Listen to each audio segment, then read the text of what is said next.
I've heard a lot of people talk about their fear of clowns. I personally don't have any fear of them, but I can see why people might not like them. Besides coulrophobia, the irrational fear of clowns, I think it's easy to see how some might be unsettled by a brightly painted face, clothing nobody normal would ever wear, and an act that is supposed to make people laugh no matter what the clown is feeling inside.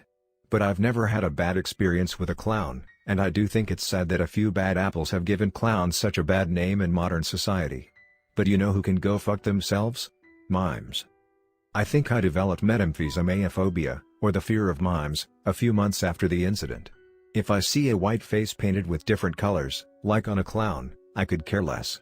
But the moment I see a white face painted only with black marks and highlights, my heart starts pounding wildly, I lose control of my breathing, and my arms and legs start shaking so violently I can barely stand, much less walk.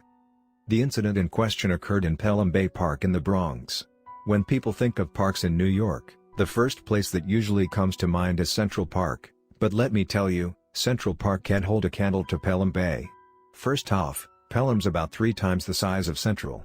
Second, it's got way more stuff to do than Central. You have islands, beaches, nature trails, and even 2 golf courses. Third, you got far less crazies roaming around Pelham than you do Central. Well, at least, for the most part.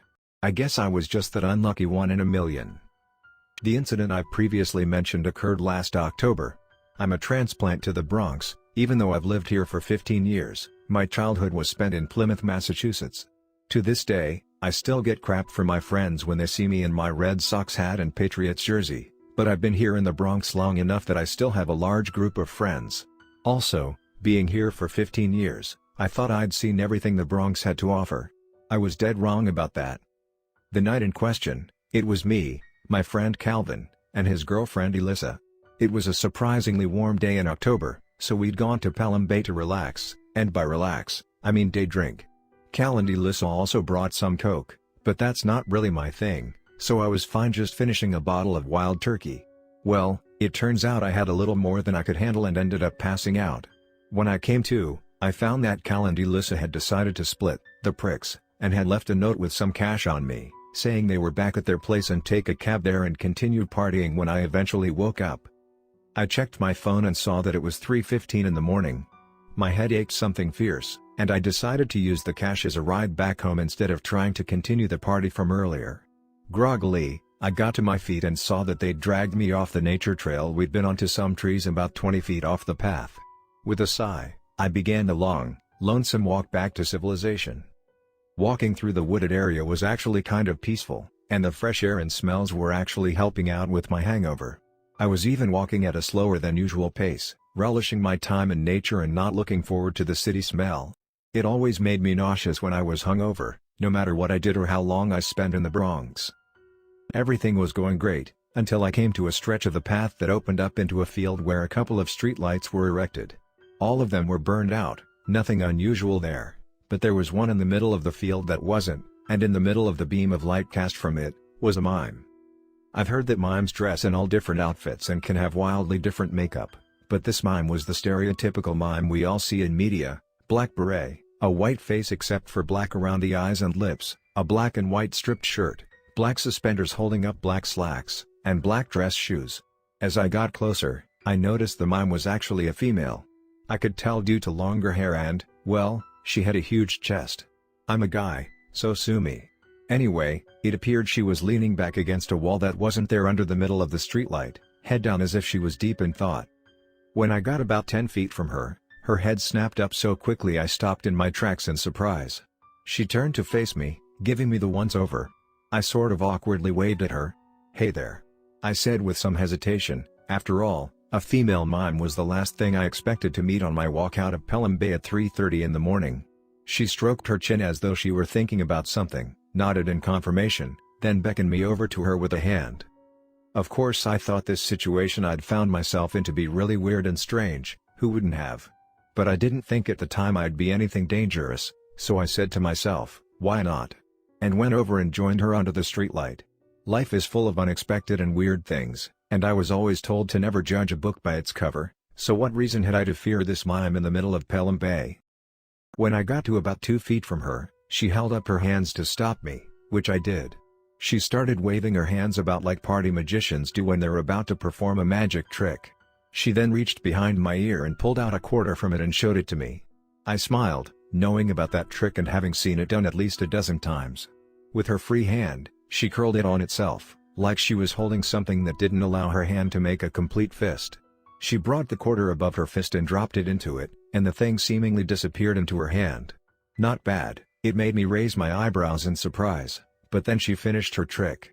She brought her now free hand to underneath her almost closed hand, and it looked like she was grabbing the bottom of a sack or something. She then moved her hands up and down, like she was shaking something, and I swear to God I heard coins jingling. This got an applause out of me and she took a bow. I reached into my pocket to dig around for some money. I pulled out a 5, and looked for something to put it in, but she didn't have anything I could put money into. Seeing the money in my hand, she offered a sweet smile and simply shook her head before beginning her next trick. It was the classic walking against the wind, and she did it extremely well. When she got to the lamppost, she grabbed it with both hands, and amazingly, she lifted her lower body off the ground and waved it around like the wind was blowing against it furiously. She put any pole dancer I'd ever seen to shame, and I once again clapped at the great performance in front of me. She hopped off the streetlight and gave a bow. On a whim, I decided to check my phone and saw that it was now 3:45, and the realization made a wave of exhaustion come over me. I mentally noted that getting home to bed was now the most important thing to do, and I didn't have time to waste on anything else. I started to turn to resume my trek towards the city, when she jumped in front of me suddenly, holding up one index finger, and then making a begging motion with her hands. I guessed she wanted to do one more trick for me, but I was too tired. "You're really good, and if this was some other time, I would totally stay and watch more. But I'm hungover, and really tired, and all I want to do is get back home to bed," I explained. "But hey, I'll tell my friends about you and keep a lookout for you. Next time have a hat to collect money in or something, you really deserve to get paid for what you do." I then stepped around her and continued down the path. I'd gotten maybe 15 feet away, when suddenly, I felt something tighten around my left leg, which was jerked behind me and made me face plant right onto the concrete pathway. Groaning, feeling blood dribble down my nose and tasting it in my mouth, I turned to look behind me. The mime was smiling down at me from her spot in the streetlight, and it looked like she was holding onto something like a rope, except of course there wasn't any rope. Her smile wasn't like before, however. It was full of malice, and it practically oozed the vibe of someone who was a sadist. Then, she began pulling the rope in. As if I really had rope attached to my left leg, I began to get dragged towards her. Panic gripped me, and I flailed my arms wildly, trying my hardest to find whatever was attached to my leg. "What the hell are you doing?" I cried, and the mime only mimicked laughter, and continued to pull me towards her. I started screaming, clawing at anything and everything around me to grab something to stop my advancement towards her. When I was dragged just outside the circle of the streetlight, she stopped and acted like she threw down the rope. She started walking towards me very slowly, reaching into her pocket and taking out something that wasn't there. She made a motion on the thing she held in one hand, like breaking apart a wishbone, or taking out the blade from a Swiss Army knife. I paled as she drew close. It wasn't just what she was doing that struck absolute horror into me, but her appearance as she was doing it. Her smile was only growing wider, and her eyes, dear God, her eyes were turning a pitch black. When she was only about a foot away, she held up her hand to me, and with her other hand, the one still clutching the knife, she drew it across her palm. It wasn't just that her white glove was cutting exactly where the blade should have been, it wasn't just that her flesh was being cut by a knife that didn't exist. It was the blood, the tar black blood that matched the makeup on her face, and the darkness of her eyes, that started pouring out of the wound. I gaped, my eyes growing wide with dread at the abhorrent sight before me. The black ooze that vomited forth from her wound dripped onto the concrete path, and I could distinctly hear a hissing noise as the droplets made contact with the ground. She then leaned close to her hand, still showing the wound to me. She parted her mouth, and a long tongue, longer than any human tongue could ever be, slithered out of her mouth. It looked like a giant, fat, pink worm, the kind of tongue a monster or a demon might have.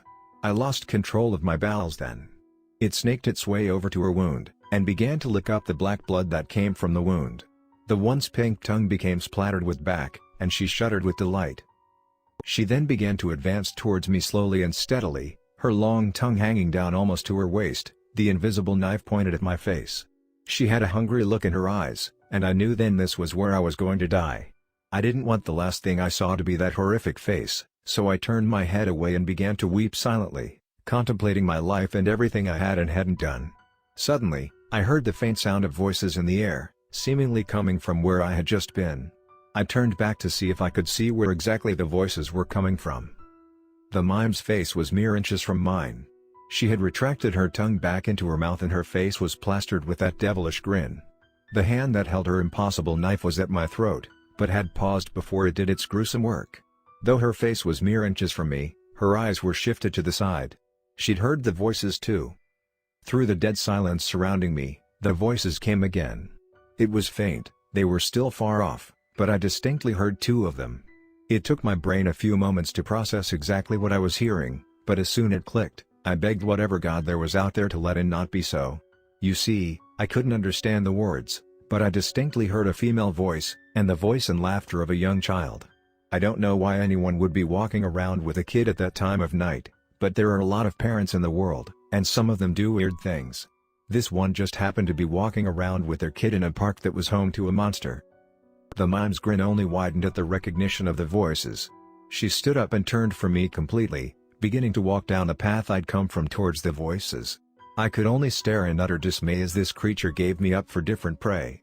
I was still paralyzed with fear, but I began to think that I should shout out a warning to the mother and child. I didn't want to die, but the idea of letting this thing go through with whatever sadistic plans it had for a pair of innocents made me think that dying a hero wouldn't be that bad. As if she could read my thoughts, the mime stopped about 10 feet from me. She began to turn her head back around to look at me, but she didn't stop at her shoulders. Horrible ripping, cracking and popping sounds filled the still night air as her head slowly turned completely around on her neck to look at me. One of her arms began folding themselves back around too, adding to the already horrendous montage of flesh, muscle and bone breaking and tearing. Eventually, her hand got to her mouth, and she covered her lips with her index finger, shushing any sounds I had even thought to make with a wink. Then all at once, her arm and head spun back quickly to their normal places, and she started walking towards the voices once again. I remember running, not caring who or what I bumped into. I remember getting up the flight of stairs in my apartment building in record time. I remember slamming my front door shut, locking it, and crying hysterically on the floor right in front of the door. I was a complete mess for a week. I barely ate, I couldn't sleep, and I spent all my time searching online for anything that might tell me what the fuck I had experienced. I couldn't find anything about monster mimes, urban legends about mimes, or anything like that. Time eventually began to heal my shattered mind, but now I can even stand seeing pictures of mimes. I've run into one or two performers on the streets, but I've managed not to scream and just keep walking by them, which is a win for me in my book. But the reason I'm telling my story now is that just the other day, on my walk home from my grocery store, I heard something that made my blood freeze instantly. From a back alley I just passed, I heard the jingling of coins in a bag, and when I turned to look, I saw a white-gloved hand beckoning to me from behind a dumpster, and a smiling face I prayed I'd never see again. So, if you see a mime, just run. 99% of the time it may be just a mime, but you don't want to risk that 1% chance that it's not.